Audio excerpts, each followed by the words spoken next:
Ahmedabad municipal corporation એક તરફ શહેરના હવાની ગુણવત્તા એટલે કે એક્યુઆઈ સુધારવાની મોટી વાતો કરે છે અને બીજી તરફ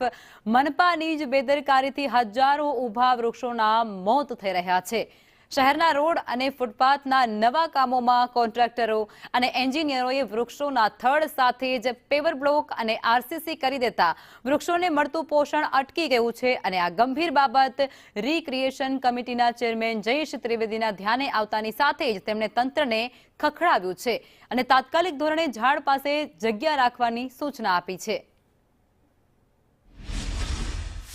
ફૂટપાથ ઉપર જે વૃક્ષારોપણ થયેલું હોય છે એના થડને અડીને એ આરસીસીનો માલ ભરવામાં આવે છે। આનાથી એવું થાય છે કે કેટલાક મહિનાની અંદર એ જે વૃક્ષ છે એના મૂળ સુકાઈ જાય છે અને પછી છેવટે એ સુકાઈ અને પડી જાય છે।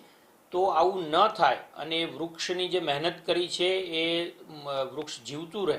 એટલા માટે આજે દરેક એસએસઓને સૂચના આપવામાં આવી છે। એડિશનલ સિટી એન્જિનિયરને મળીને જે પણ ફૂટપાથની અંદર પેવર બ્લોકના કામ ચાલતા હોય, આરસીસીના કામ ચાલતા હોય, ત્યાં જે વૃક્ષ વાવેલું છે વૃક્ષને ના મૂળને સફિશિયન્ટ જગ્યા મળી રહે અને એ જીવિત રહી શકે એટલી જગ્યા છોડી અને આરસીસી પેવર બ્લોકનું કામ કરવામાં આવે કે જેનાથી એ વૃક્ષને પાણી પણ પાઈ શકાય અને એ વૃક્ષ જે છે જીવી પણ શકે એ પ્રકારની સૂચના દરેક ઝોનના એસએસઓને આપવામાં આવી છે।